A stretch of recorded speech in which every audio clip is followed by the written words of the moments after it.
Welcome to Chax Poetry Talks, a podcast brought to you by Chax Press. This is Charles Alexander. I'm your host and speaker. You can find Chax Press online at chax.org. And now, the podcast. Hello, and welcome to this third episode of Chax Words on Poetry. This is Charles Alexander again. And today I thought I would touch on both an issue in contemporary poetry and poetics, but also looking at it through the poetry of a 6th century Chinese poet, Xiaodong, and a little bit at the end of a 19th century British poet, John Clare. Both of these might be considered related to romantic poetry, but they reflect a view of their natural world that is more about being in and among. And in fact, if I was titling this piece, I would call it Conduct with and Among. So it's a kind of an echo-poetics of the lowercase rather than the uppercase I, and maybe a biopoetics of the counter-conduct. That is, a conduct that goes a little bit against the grain of the normal. And of course, biopoetics is a term borrowed from the French philosopher Michel Foucault, and counter-conduct is as well. Okay, my thinking on this subject begins with an acknowledgement of the enormous problem of our time and admittance to grave doubt that we can have the personal and political will to solve this problem. But I want to think of poetics as a means of relational thinking, with sources in such works as Charles Olson's Open Field Poetics, which posits a non-dominant, non-egoic relationship to what constitutes the field, self and others, biological and physical in other ways, cognizant of place as site of both current activity and of history. It is such a relationship to otherness, and this would include other peoples and other forms of life, and even forms such as water or rock, which we don't usually classify as life. An additional input into my own nexus of thought about climate justice and poetics of late hails from the field of biopolitics, particularly the contributions of Michel Foucault and his introduction of counter-conduct as any sort of practice that would go against pastoral, government, or even groupthink-sanctioned conduct. While some might argue that any practice of poetry is by definition counter to sanctioned by governmental and community authorized standards behavior, I would beg to differ, i.e., that poetry emerges and gains ground in the culture at large by virtue of its conformity to certain sanctions, whether those be of modernism, conceptualism, or any other group practice. Even eco-poetry, I think, needs to concern itself with a constant awareness of and resistance to the right way of doing things. It is by human management of awareness and resistance to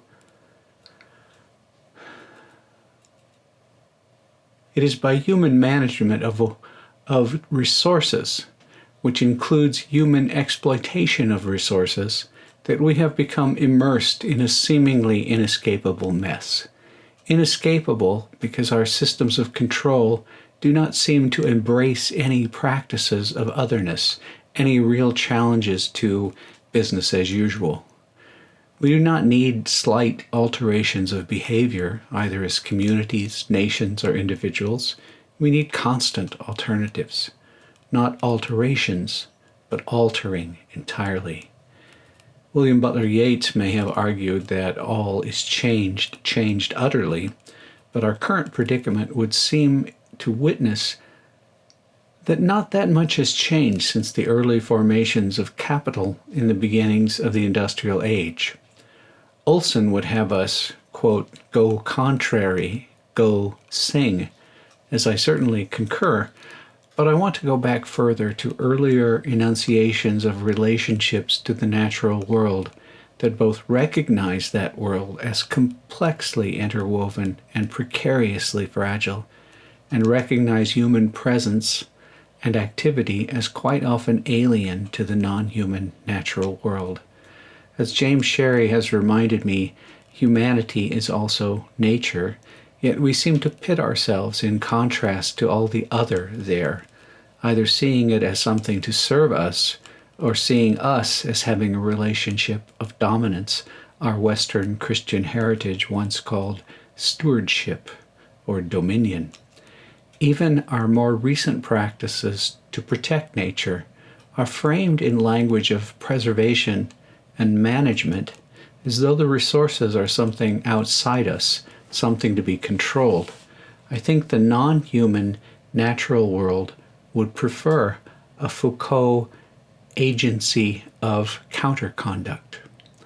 I think we have, in our history of poetic practice, models of presentation and behavior toward the real of the natural world that are both compelling and helpful, and to which we might pay attention. We must, of course, do more than pay attention, because a problem with even relating poetics to environment is that we may make artistic sense of our necessary practice without actually putting action into practice. So I want to state now one of the limits of my own undertaking is that I am here just pointing out some ways which I must swallow or embrace and have them inform my own actions as well as injunctions to others. I'm offering visions here, not solutions. I do not want to prescribe or proscribe anyone's behavior, other than to urge that you behave otherwise, counterconductual to what has been given us so far.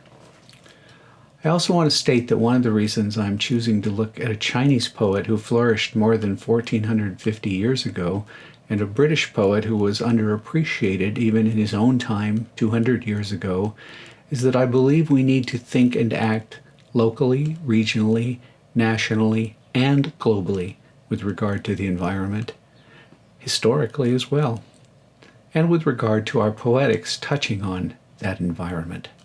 We need to address specific issues, specific catastrophes, but we need to do so with an envirocultural vision enriched by global and historical practices.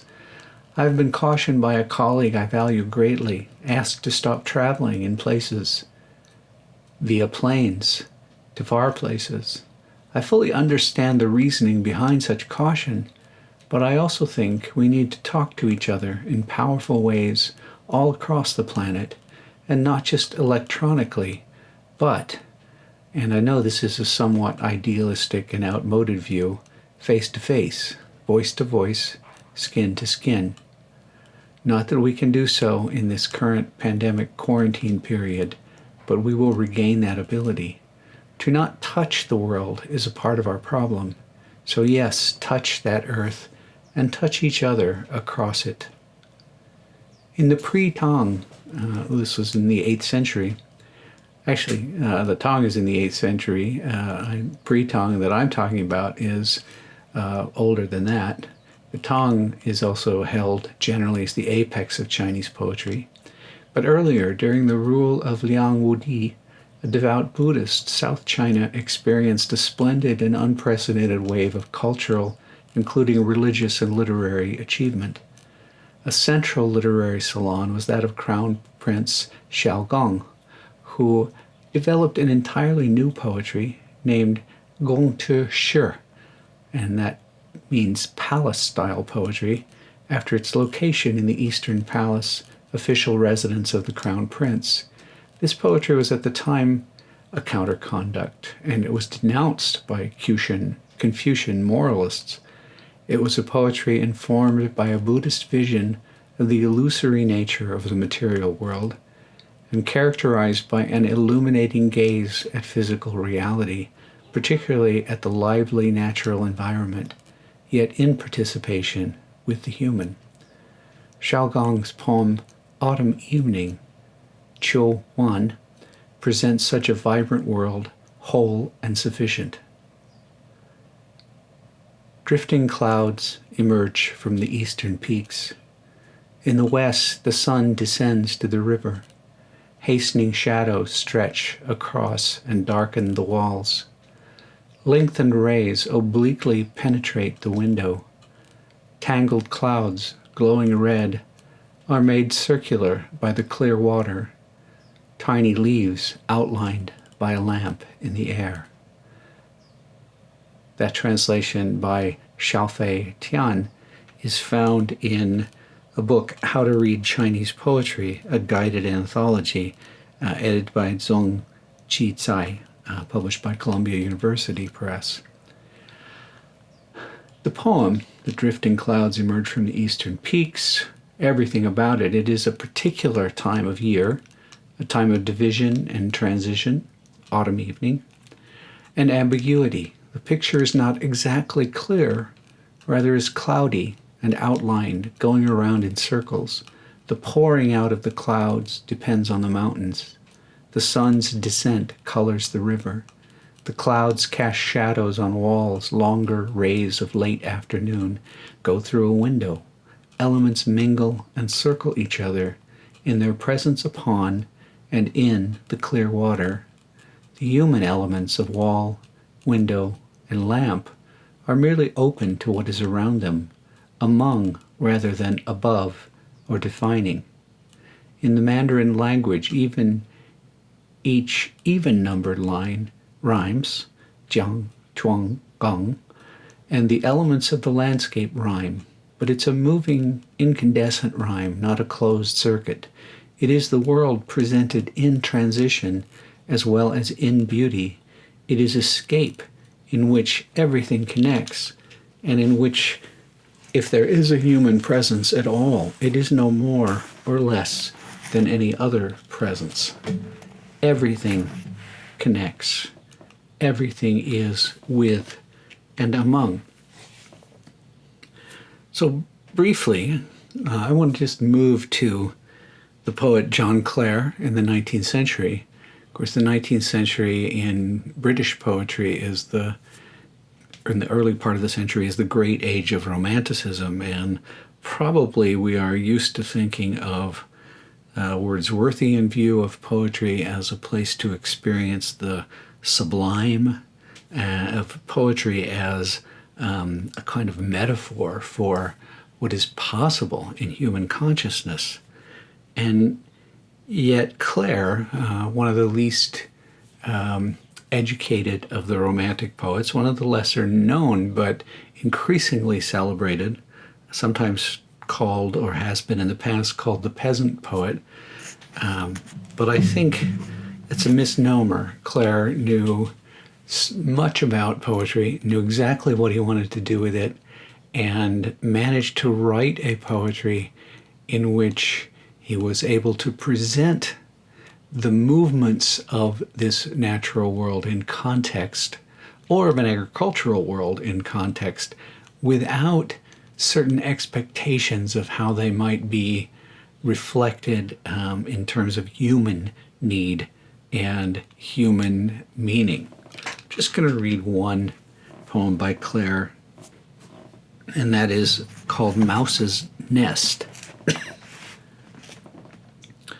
I found a ball of grass among the hay, and progged it as I passed and went away. And when I looked, I fancied something stirred and turned again, and hoped to catch the bird, when out an old mouse bolted in the wheat, with all her young ones hanging at her teats. She looked so odd and so grotesque to me, I ran and wondered what the thing could be, and pushed the knapweed bunches where I stood. When the mouse hurried from the crawling brood, the young ones squeaked, and when I went away, she found her nest again among the hay. The water o'er the pebbles scarce could run, and broad old sex pools glittered in the sun. So here we have a view of simply something that happens in the wheat, happens in the yard, with the knapweed branches, and it is the human presence in the landscape which is something disturbing. And it is when the human went away, when I went away, that the mouse, she found her nest again among the hay. There's a possible lesson here to rather leave things alone, which of course would have been a great lesson in the early 19th century. The current situation, I think, requires a little more from us in terms of our interaction with nature because of all the damage done so far. Clare, in all of his poetry, offers just a fantastic view of what goes on in the woodland hills, in the world where nature listens and we listen to it, where the bird in glee seemed pleased and paused to answer, where things happen beside the pingle and the wood. It is very much a scene like the Xiaogong scene, in which everything exists in connection. Those connections can be altered by the presence of the human, and sometimes are better left to their own device, or with the human as observer rather than nature existing in some way to benefit the human and humanity. I have no argument with anyone who wants to go back to the mountains, the seacoast, to be restored in some way. But maybe with those who think that's what such scenes exist for. Rather, they exist on their own and may out-exist all of us. We need to examine our conduct in our language and in our acts. Thank you. This has been the Chax Words on Poetry, and I'll come back to you soon with another episode.